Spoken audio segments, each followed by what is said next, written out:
Hello friends, आज हम बात करेंगे देश के डाउटनट के बारे में। अब सब सोच रहे होंगे कि हैशटैग देश के डाउट क्या हैं। तो देखिए, हमारे डाउटनट ऐप पे डेली जो पिछले 24 आवर्स में बच्चों ने जो डाउट्स पूछे हैं और वो डाउट्स जो बहुत ज़्यादा बार पूछे गए हैं बच्चों के द्वारा, चाहे फिर वो आईआईटी जेई की प्रिपरेशन कर रहे हों या फिर वो नीट की प्रिपरेशन कर रहे हों, और बच्चों ने जितने भी डाउट्स बार बार पूछे हैं उन्हीं डाउट्स को हम यहाँ पर डिस्कस करेंगे। हो सकता है कि वहाँ पर बच्चों को वो डाउट्स क्लियर ना भी हुए हों, तो यहाँ पर वही डाउट्स हम दोबारा से सॉल्व करेंगे एक एक स्टेप के साथ कि कैसे कोई भी क्वेश्चन सॉल्व होता है, और उनकी अगर कोई शॉर्ट ट्रिक्स भी होंगी तो वो भी हम आपको यहाँ पे बताएंगे। तो अब से डेली शाम को 5 बजे जो है ये डाउटनट अपना एक लाइव सेशन लेकर के आ रहा है, जिसमें आप चाहे जेई की तैयारी कर रहे हो, नीट की तैयारी कर रहे हो, कोई भी सब्जेक्ट आपको पढ़ना हो, हर एक सब्जेक्ट की वीडियोस आपके पास लाइव आएंगी। जिसमें अगर आपको कोई डाउट भी है, कोई क्वेश्चन है जो हमने डिस्कस नहीं किया लेकिन आपका डाउट है, तो उस क्वेश्चन को आप इमेज के फॉर्म में जो कमेंट्स में डाल सकते हैं, हम आपको उसका भी सॉल्यूशन प्रोवाइड कराएंगे। तो देखते हैं आज का पहला डाउट। आज का हमारा पहला डाउट है जिसमें कह रहा है calculate the temperature of 4.0 mole of a gas. आपको टेम्परेचर कैलकुलेट करना है जहाँ पर हमें इन्फॉर्मेशन है कि जो गैस है उसके कितने मोल्स हैं, 4 मोल्स है। मतलब मैं यहाँ पे सिंपली लिख सकती हूँ जो n, क्योंकि n से हम किसको डिनोट करते हैं, मोल्स को डिनोट करते हैं। तो n जो दे रखा है वो आपको दे रखा है 4। उसके बाद बोल रहा है कि गैस के n मोल्स है जो ऑक्यूपाई कर रही है d डेसीमीटर क्यूब। एक्चुअली ये यहाँ पे d नहीं दे रखा है, जो आपको वॉल्यूम है, ये थोड़ा सा मिसप्रिंटिंग है यहाँ पे। जो वॉल्यूम दे रखी है, जिसको मैं अगर बोलूँ तो ये आपको दे रखी है 5 decimetre cube. Okay, then at 3.332 bar, और जो आपका प्रेशर है वो कितना है, 3.32। बट प्रेशर किस में दे रखा है, आपको बार में दे रखा है। लेकिन देखिए, आपको यहाँ पे टेंशन लेने की तो बिल्कुल भी ज़रूरत नहीं है, कोई यूनिट कन्वर्जन भी आपको नहीं करना पड़ रहा, क्योंकि हमें क्वेश्चन में आर की वैल्यू जो कि आपका गैस कांस्टेंट है वो क्या कर रखा है, प्रोवाइड करवा रखी है। और जो आपकी आर की वैल्यू दी हुई है वो आपको किस में दे रखी है, बार और डेसीमीटर क्यूब में। यही हमारे वॉल्यूम की और प्रेशर की भी यूनिट्स हैं। तो अगर मैं आर की वैल्यू लिखूं तो ये है 0.083 बार decimetre cube kelvin inverse mole inverse. Okay, अब आपको कैलकुलेट क्या करना था, यहाँ पे कैलकुलेट करना था हमें टेम्परेचर। तो यहाँ से सिंपली जो आपकी गैस इक्वेशन होती है that is PV equals to nRT, आपको तो यही अप्लाई करना है और तो कुछ करना ही नहीं है। प्रेशर हमें दे रखा है, ठीक है, प्रेशर आपको कितना दे रखा है यहाँ पे 3.3, ये हो गया आपका 3.32। वॉल्यूम है आपके 5 decimetre cube, number of moles दे रखे हैं 4, और जो आपके आर की वैल्यू है दैट इज 0.083। ठीक है, अगर मैं इसको यूनिट्स पे लिखूं तो आएगा आपका बार डेसीमीटर क्यूब पर केल्विन पर मोल। ठीक है, अब देखिए यहाँ पे अगर मैं बाकी टर्म्स के भी यूनिट्स लिखती हूँ तो आपका क्वेश्चन जो है वो बहुत इजीली सॉल्व हो रहा है। देखिए, जो आपका ये क्या लिखा मैंने, प्रेशर जो कि क्या यूनिट पे थी, बार, वॉल्यूम था आपका डेसीमीटर क्यूब में। ठीक है, उसके बाद आपको जो नंबर ऑफ मोल्स हैं वो दे रखे हैं, तो 4 क्या है, मोल, तो ये आ जाएगा आपका मोल। तो देखिए, जो आपकी यूनिट्स हैं वो यहाँ से क्या हो रही है, कैंसिल हो रही हैं। ये बार से बार कट गया, डेसीमीटर क्यूब से डेसीमीटर क्यूब, मोल से मोल इनवर्स, बचा क्या, सिर्फ केल्विन इनवर्स यूनिट बची है। तो जब आप टेम्परेचर कैलकुलेट करेंगे तो वो किस में आएगा, आपका केल्विन में।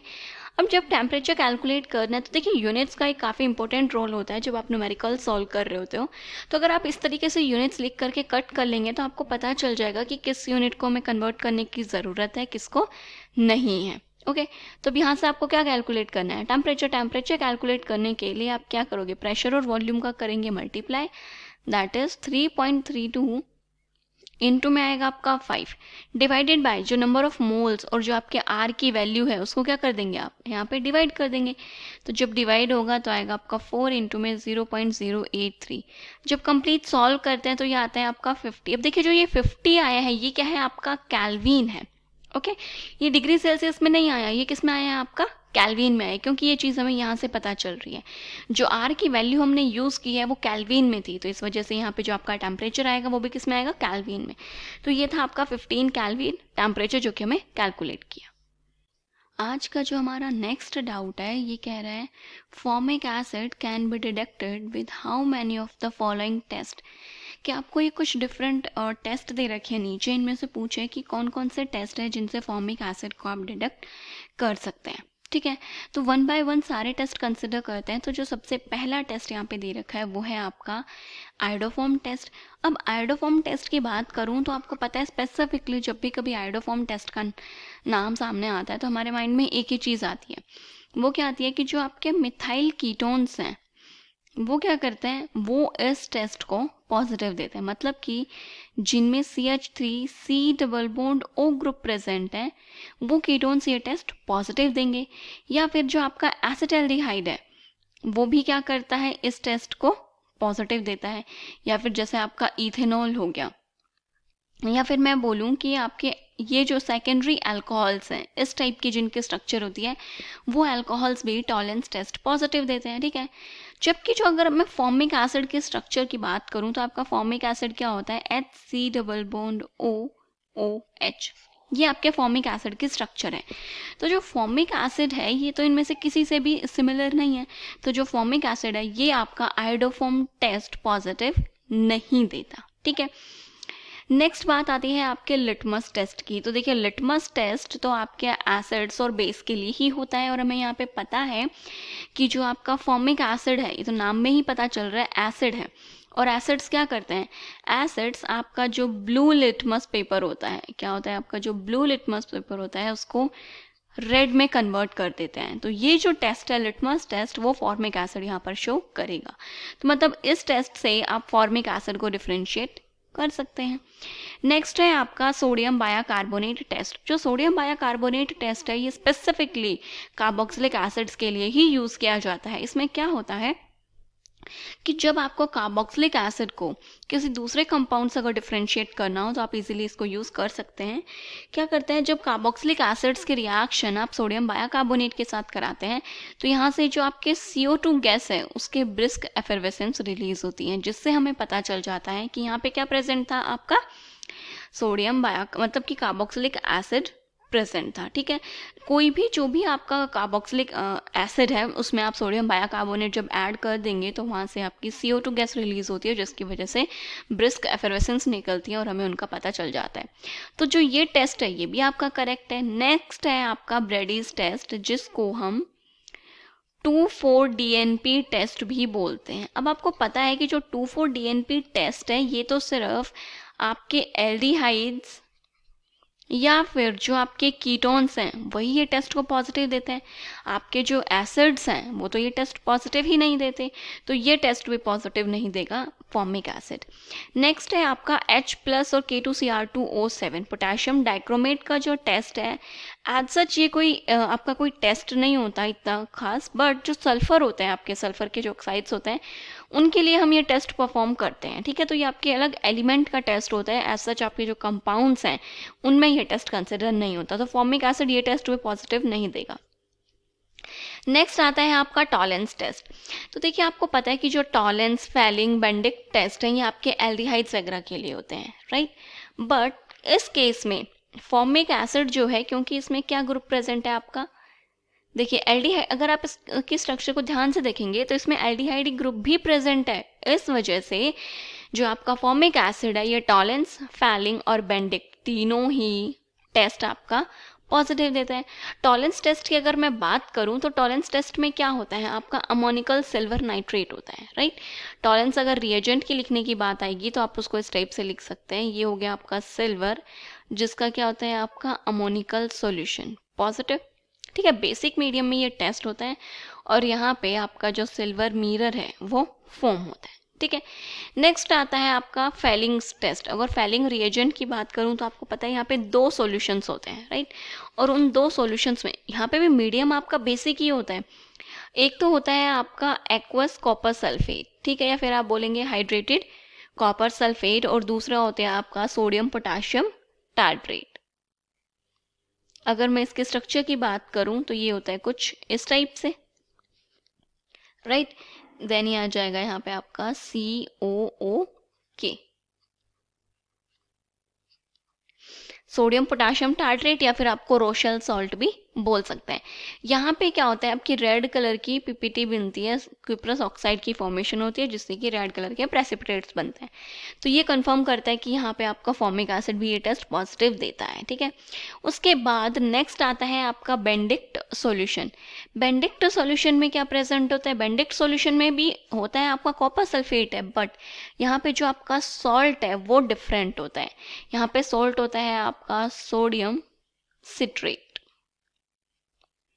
ये था आपका सोडियम पोटाशियम टार्ट्रेट और यहाँ पर है आपका सोडियम पोटाशियम सिट्रेट। ठीक है, इस सिट्रेट का जो सॉल्ट होता है, यहाँ पे जो आपके नंबर ऑफ कार्बन, या फिर मैं बोलूँ कि इस टाइप से 3 कार्बन अटैच्ड होते हैं और उनसे 3 COO Na ग्रुप आपके अटैच होते हैं। ठीक है, और जो सिर्फ सेंटर वाला कार्बन होता है उस पर OH ग्रुप प्रेजेंट होता है। तो ये डिफरेंट रिएजेंट्स है और तीनों के तीनों ही क्या करेंगे, आपका टेस्ट पॉजिटिव देते हैं। ठीक है, देन उसके बाद नेक्स्ट दे रखा है पोटेशियम KMnO4 टेस्ट। तो देखिए ये क्या होता है, आपका अनसैचुरेशन का टेस्ट होता है मेनली, राइट, जो आपकी एल्कीन्स वगैरह शो करती है। तो जो आपका फॉर्मिक एसिड है वो भी क्या करेगा, जो आपका जो KMnO4 जो होता है ये आपके कैसे कलर का होता है, पिंक कलर का होता है, राइट। अगर इस कंपाउंड के कलर की बात की जाए तो ये पिंक कलर का होता है। जब फॉर्मिक एसिड के रिएक्शन आप इसके साथ कराते हैं तो ये इसको क्या करेगा, यहाँ पे डीकलराइज कर देगा, और डीकलराइज कर रहा है इसका मतलब क्या है कि वो ये टेस्ट पॉजिटिव दे रहा है। तो जो KMnO4 टेस्ट है वो भी यहाँ पे क्या आ जाता है, आपका पॉजिटिव।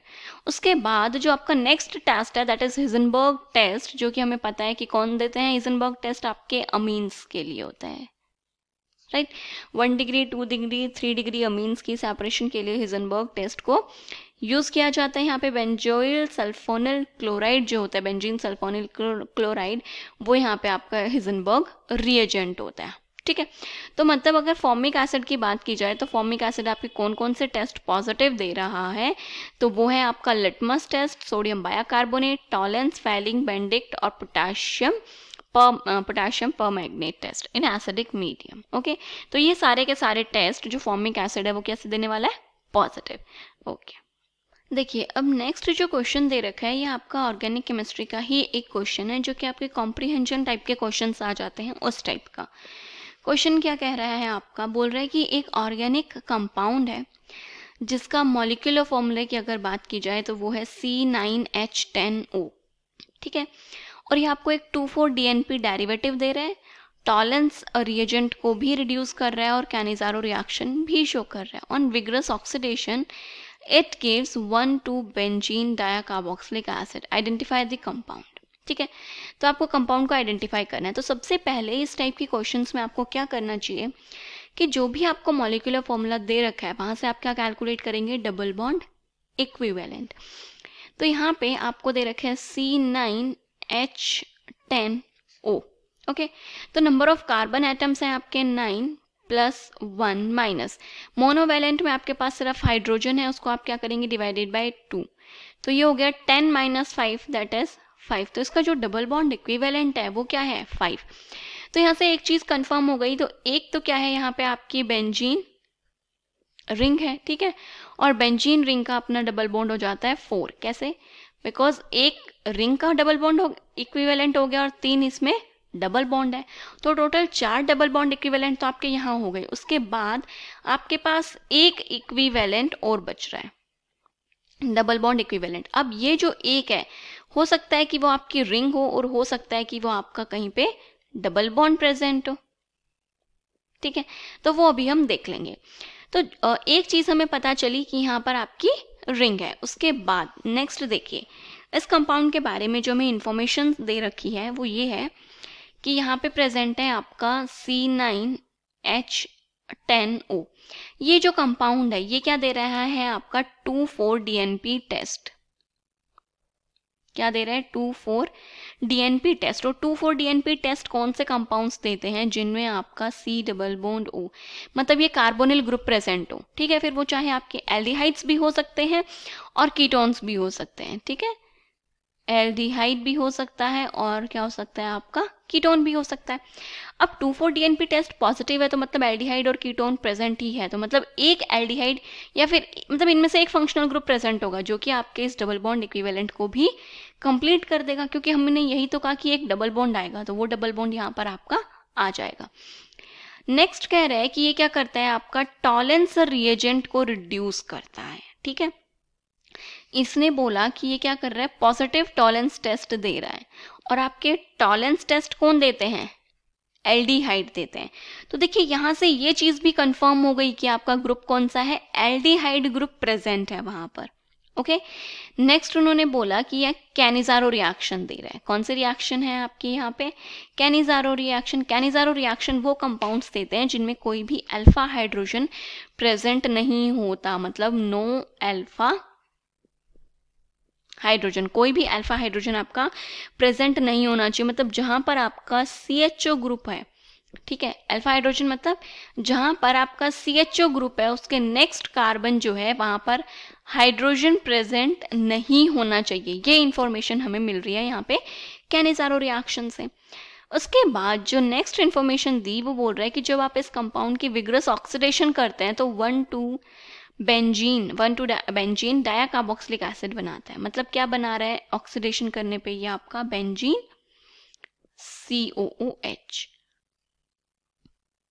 ठीक है, अब ये क्या है आपका, इस कंपाउंड की जब आप ऑक्सीडेशन करते हो तो ये प्रोडक्ट मिल रहा है।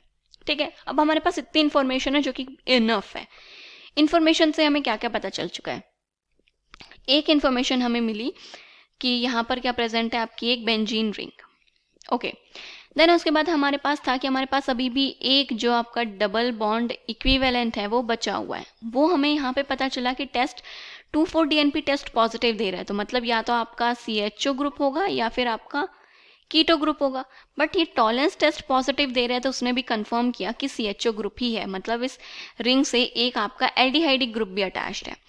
अब क्वेश्चन ये आता है, क्योंकि हमारे पास क्या है C9, अभी तक हम 6 कार्बन यूज कर चुके हैं, हमारे पास 3 कार्बन और बचे हुए हैं, तो क्या ये CHO ग्रुप डायरेक्टली अटैच्ड है या फिर ये CHO ग्रुप आपका किसी नेक्स्ट एक CH2 CHO से ग्रुप से अटैच्ड है, ये भी हमारे माइंड में क्वेश्चन आया।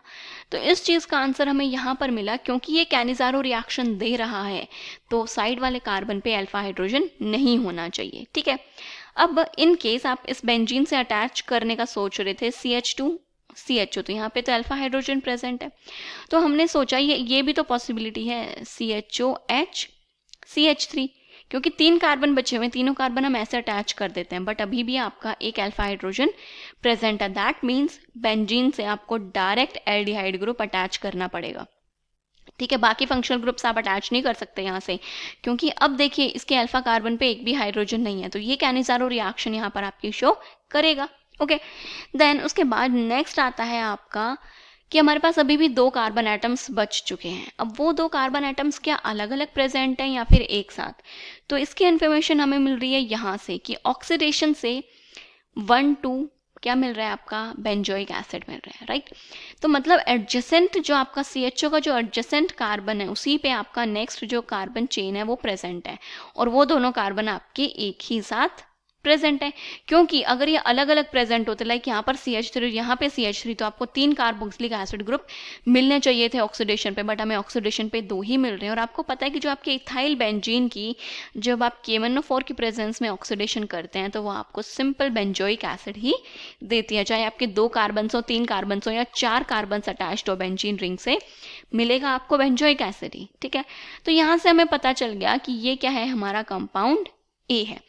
अब जितने भी हमें रिएक्शंस दे रखी थी वो सारी की सारी रिएक्शंस हम इसके एक बार राइट डाउन कर लेते हैं कि किस टाइप की वो रिएक्शंस देने वाला है आपका। ठीक है, तो अभी हमने क्या किया, आपका जो कंपाउंड है वो आइडेंटिफाई कर लिया है। अब उसके बाद नेक्स्ट क्या करना है हमें, यहाँ पे ये है आपका स्टार्टिंग कंपाउंड, तो ये लिख लेते हैं हम बेंजीन रिंग। ठीक है, ये प्रेजेंट हो गया आपका एल्डिहाइड और ये प्रेजेंट है CH2 CH3। तो सबसे पहले हमने बोला कि ये कंपाउंड आपका क्या दे रहा था, 2,4-DNP टेस्ट दे रहा था। 2,4-DNP जो टेस्ट है उसमें आपके पास क्या होता है, ये होती है आपकी एक बेंजीन रिंग, ये हो गया आपका NO2। और देन आपका क्या प्रेजेंट होता है, हाइड्रोजीन, दैट इज NHNH2, ठीक है। और यहाँ से क्या होता है, इस टाइप से आपका जो वाटर मॉलिक्यूल है ये एलिमिनेट हो जाता है। जब ये वाटर मॉलिक्यूल एलिमिनेट हो जाएगा तो ये आएगा आपका CH double bond NH, okay. Then ये आपकी आ गई बेंजीन रिंग, यहाँ पे NO2 ग्रुप, एंड देन ये भी आपका NO2 ग्रुप। तो ये आपका क्या बन जाएगा, प्रोडक्ट। और ये CH2 CH3 ग्रुप तो आपका ऑलरेडी प्रेजेंट ही है। उसके बाद नेक्स्ट उन्होंने बोला कि सिल्वर मिरर जो टॉलेंस टेस्ट है आपका वो पॉजिटिव दे रहे हैं। तो यहाँ पे जब आप अमोनिकल सिल्वर सॉल्यूशन लेंगे तो ये इसके रिएक्शन करेगा, तो क्या करेगा, इस कंपाउंड को तो ऑक्सीडाइज कर देगा, राइट। तो फिर जो आपका एल्डिहाइड ग्रुप है ये ऑक्सीडाइज हो जाएगा किस में, एसिड में, ठीक है। ये तो हो गया आपका ऑक्सीडाइज एसिड में, और यहाँ पे क्या मिलेगा हमें, सिल्वर मिरर। तो ये आपकी रिएक्शन हो जाएगी। नेक्स्ट रिएक्शन दे रखी थी कि ये जो आपका कंपाउंड है ये क्या करेगा, आपको कैनिज़ारो रिएक्शन शो करेगा। तो कैनिज़ारो रिएक्शन का मतलब है कि आप इसके रिएक्शन किसके साथ करा रहे हो, बेस के साथ। तो जब आपने बेस के साथ इसकी रिएक्शन करा दी तो कैनिज़ारो रिएक्शन में क्या होता है कि जो ये आपका एल्डिहाइडिक ग्रुप होता है ये एक बार ऑक्सीडाइज होता है और एक रिड्यूस होता है, यहाँ पर डिस्प्रपोर्शनेशन रिएक्शन होती है। तो ये हो जाएगा आपका बेंजीन CH2 CH3। जब ये ऑक्सीडाइज होगा तो एसिड में कन्वर्ट होगा, और जब रिड्यूस होता है तो क्या कन्वर्ट होता है आपके अल्कोहल में। यही दो प्रोडक्ट्स तो हमें मिलते हैं जब हम इसकी ऑक्सीडेशन मतलब कैनिज़ारो रिएक्शन प्रोसीड करते हैं। उसके बाद जो नेक्स्ट और लास्ट रिएक्शन थे कि जब आप इसकी ऑक्सीडेशन कर रहे हैं तो ये भी कार्बोक्सिलिक एसिड बन जाएगा और ये ग्रुप भी आपका कार्बोक्सिलिक एसिड बन जाएगा, ठीक है। तो ये था आपका स्टार्टिंग कंपाउंड ए, जिसके बारे में हमें डिफरेंट डिफरेंट इन्फॉर्मेशंस दे रखी थी और उससे हमने ए कंपाउंड को आइडेंटिफाई किया। हाँ, नेक्स्ट क्वेश्चन जो है ये आपको क्या बोल रहा है, कह रहे हैं given below are the 2 half cell reactions. नीचे हमें 2 हाफ सेल रिएक्शंस दे रखी हैं और आपको इस सेल का E0 निकालना है, ठीक है। तो सबसे पहले हम वो कंसिडर करते हैं जिस रिएक्शन का हमें E0 क्या करना है, कैलकुलेट। और ये 2 रिएक्शंस हमें दे रखी हैं जिनका E0 वैल्यू क्या है हमें पता है। तो देखिए ये है आपको एक तो Mn2 प्लस 2 इलेक्ट्रॉन किस में कन्वर्ट हो रहा है, जब मैग्नीज में कन्वर्ट हो रहा है तो इसका E0 है 1.18 वोल्ट। और जो सेकेंड रिएक्शन है उसमें कह रहा है कि आपका 2 मोल्स ऑफ Mn3 प्लस जब 2 इलेक्ट्रॉन ले लेता है तो वो किस में कन्वर्ट होता है, 2 मोल्स ऑफ Mn2 प्लस में, और इसका E0 है 1.151 वोल्ट। ये हमें इंफॉर्मेशन दे रखी है। अब जो हमें कैलकुलेट करना है वो आपकी ये रिएक्शन है जिसको मैं यहाँ पे लिखती हूँ, दे रखी है 3 moles Mn2 plus gives Mn plus 2 moles Mn3 plus. अब देखिए यहाँ से जब आप रिएक्शंस को देख रहे हैं तो आपको क्लियरली पता चल रहा है कि आपका जो Mn3 प्लस है ये आपको किस साइड चाहिए, राइट साइड।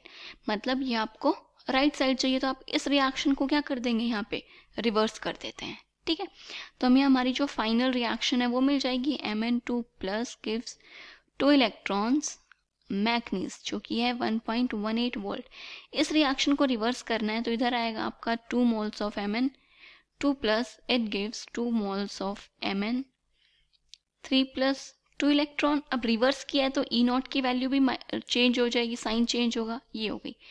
देखिए जब अगर आप इन दोनों रिएक्शंस को ऐड करेंगे तो 2 इलेक्ट्रॉन से 2 इलेक्ट्रॉन कैंसिल, ये कितना हो गया total 3 Mn2 plus it gives 2 Mn3 plus plus manganese, right, यही तो होगा। अब पता है इस केस में कई बच्चे क्या कर देते हैं यहाँ पे कि जो ये दोनों E0 की वैल्यूज दे रखे हैं ना, इन दोनों वैल्यूज को भी वो ऐड कर देते हैं, जबकि आपको ऐसा नहीं करना होता, ठीक है। आपका जो E0 होता है, जो स्टैंडर्ड E0 वैल्यूज़ होती हैं उनको आप डायरेक्ट ऐड नहीं कर सकते। तो यहाँ पर भी जब आपको कभी भी हाफ सेल रिएक्शंस दे रखी होती है तो हम उनके E0 वैल्यू में बात नहीं करते, हम बात करते हैं डेल्टा G में। मान लीजिए ये फर्स्ट रिएक्शन है, ये सेकेंड, और ये क्या है आपकी थर्ड रिएक्शन। हमें थर्ड रिएक्शन का डेल्टा G क्या करना है, मतलब E0 हमें कैलकुलेट करना है, राइट।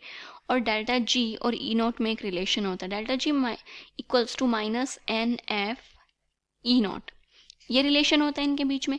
तो हम क्या करेंगे, डेल्टा G कैलकुलेट करेंगे, क्योंकि डेल्टा G एक एडिटिव प्रॉपर्टी है, आप इसको ऐड कर सकते हैं। तो हमें डेल्टा जी किसका निकालना है, थर्ड इक्वेशन का निकालना है। तो हम बोलेंगे delta G 3 is equals to delta G 1 plus delta G 2। इन दोनों का डेल्टा जी ऐड करोगे तो डेल्टा जी 3 मिल जाएगा। बट डेल्टा जी को मैं क्या लिख सकती हूँ, minus N F E not 3 equals to minus N F E not 1 plus minus N F E not 2, right.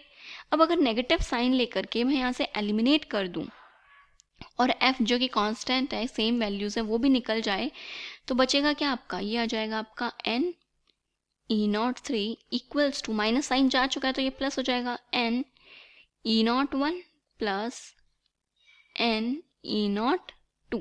ये आ गया आपका। अब n की वैल्यू की बात करें, मतलब थर्ड रिएक्शन में इलेक्ट्रॉन्स की बात करें, तो कितने इलेक्ट्रॉन्स का मूवमेंट है, 2 इलेक्ट्रॉन्स का यहाँ पे आपका मूवमेंट हो रहा है। ओके, तो यहाँ पे आपके इलेक्ट्रॉन्स कितने मूव कर रहे हैं, 2, और ई नॉट 3 जो है वो आपको कैलकुलेट ही करना है। ई नॉट 1 के केस में अगर एन वैल्यू की बात करें तो इलेक्ट्रॉन्स कितने मूव हुए, 2, और यहाँ पे वैल्यू कितनी दे रखी है, -1.18 वोल्ट, प्लस इस केस में अगर मैं एन की बात करूँ तो यहाँ पर आपका एन कितना है, 2 है, और यहाँ पे -1.51, ये वैल्यूज आपको दे रखी है।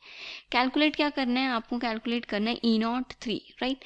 जब कंप्लीट आप इसको कैलकुलेट करेंगे, इन दोनों का मल्टीप्लाई आएगा -2.36 माइनस ये आ जाएगा आपका 3 डिवाइडेड बाय होल पे 2, तो सॉल्व करने पे आ रहा है -2.63 वोल्ट। अब देखिए, जब आपका ई नॉट नेगेटिव आ रहा है, ई नॉट क्या आ रहा है आपका, नेगेटिव, दैट मीन्स यहाँ पर अगर आपने ई नॉट की वैल्यू नेगेटिव पुट की तो ये टोटल डेल्टा जी को क्या कर देगा, पॉजिटिव।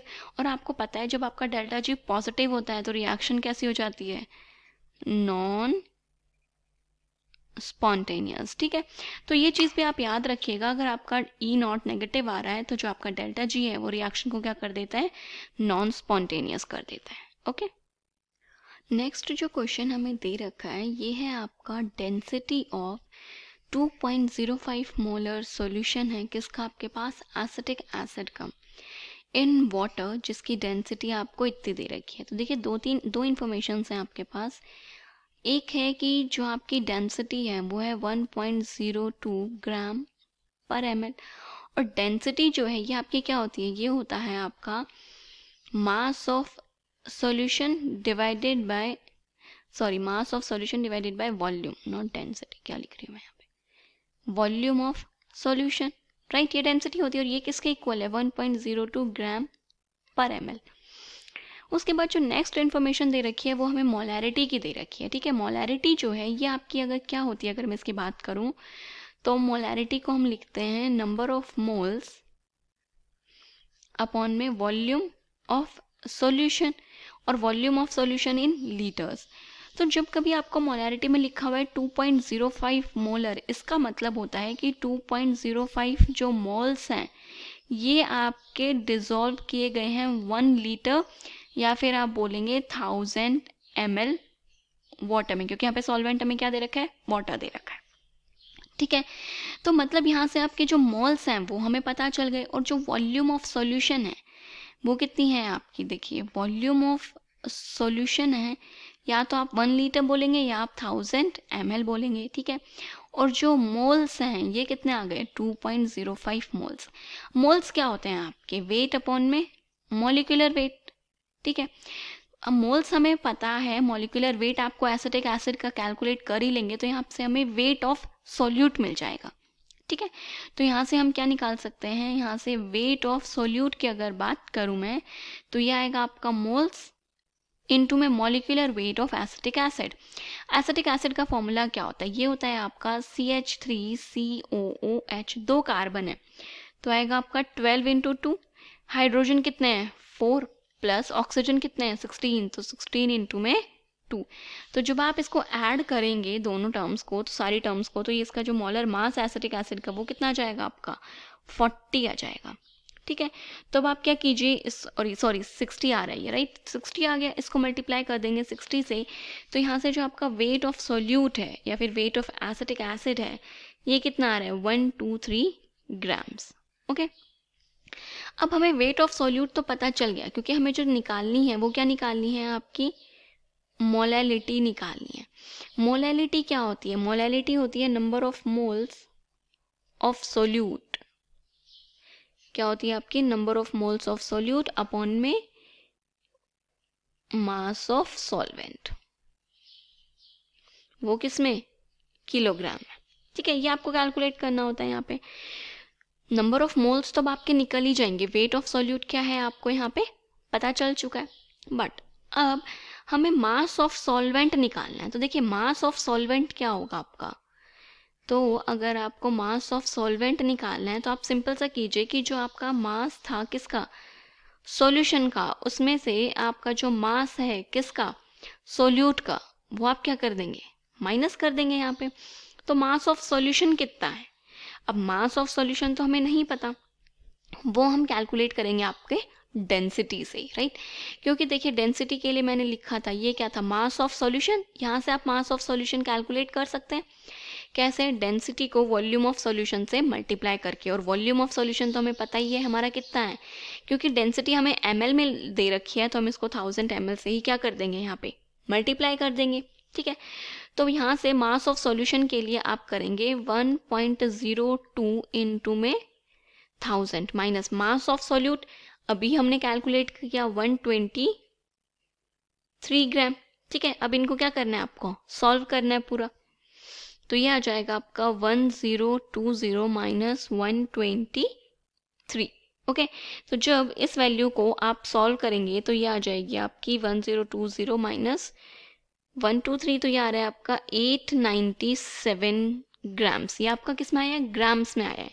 तो जब आपको मोलैलिटी कैलकुलेट करनी है, ठीक है, तो मोलैलिटी में मोल्स ऑफ सोल्यूट जो हैं वो आपके कितने थे, 2.05, तो ये आ जाएगा आपका 2.05। मास ऑफ सॉल्वेंट है आपका 897, बट ग्राम में है।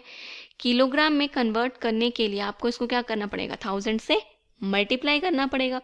तो ये आ जाएगा आपका, जब आप इसको कंप्लीट सॉल्व करेंगे डिवाइडेड बाय, तो ये आ रहा है आपका मोलैलिटी जो है ये आ गई 2.28। ठीक है, तो ये क्या आ गई आपकी मोलैलिटी।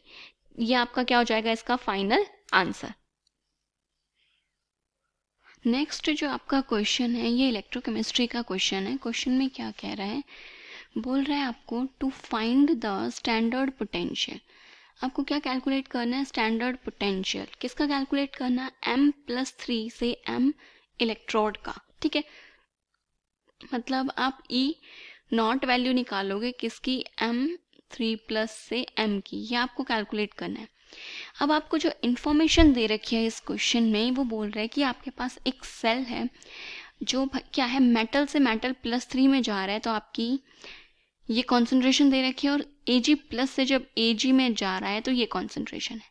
सेल का जो EMF है वो भी आपको दे रखा है। ठीक है, और आपको इस सेल हाफ सेल का मतलब E0 निकालना है, और E0 Ag पॉजिटिव से Ag दे रखा है। तो देखिए अब हम यहाँ पे क्या करते हैं, हम बात करते हैं नर्स्ट इक्वेशन की।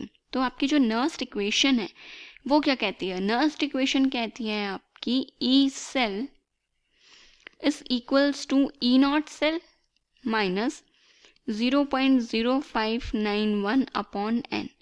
देन आता है आपका log, log में कंसंट्रेशन ऑफ प्रोडक्ट अपॉन में कंसंट्रेशन ऑफ रिएक्टेंट, राइट। तो पहले क्या करते हैं, हम इनकी रिएक्शंस लिखते हैं। रिएक्शन क्या बोलती है कि मेटल कहाँ से जा रहा है, M से M+3 में जा रहा है, मतलब मेटल गया M से M+3 में, तो 3 इलेक्ट्रॉन्स यहाँ पे आपके रिलीज हो गए। देन कह रहा है जो Ag पॉजिटिव है, Ag पॉजिटिव Ag+ से कहाँ जा रहा है, Ag में।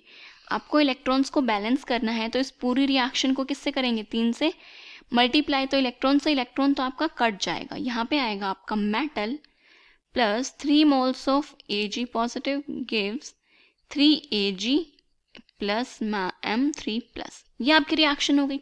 ठीक है, तो अब सारी वैल्यूज अगर मैं नर्स्ट इक्वेशन में पुट करूं, ई सेल जो कि आपको दे रखा है क्या है, 0.42, तो ये हो गया आपका 0.42। इसको भी हम E0 सेल ही रखेंगे, इसमें हम कोई भी वैल्यू पुट नहीं कर रहे हैं। ये आ गया आपका 0.0591। एन मतलब कितने नंबर ऑफ इलेक्ट्रॉन्स इस रिएक्शन में आपके यूज में आ रहे हैं। तो हमने देखा कितने इलेक्ट्रॉन्स, 3 इलेक्ट्रॉन्स हैं आपके, तो एन की वैल्यू क्या हो जाएगी आपकी 3। देन आता है आपका लॉग। लॉग के बाद आपको किसकी रिएक्शन लिखनी है, प्रोडक्ट की। तो प्रोडक्ट में आपके पास क्या आ रहा है M+3। जो आपकी आयंस होती हैं उनकी हम कॉन्सेंट्रेशंस लिखते हैं। तो M+3 की कॉन्सेंट्रेशन कितनी दे रखी है, ये दे रखी है आपको 0.0018 मोल इनवर्स लीटर।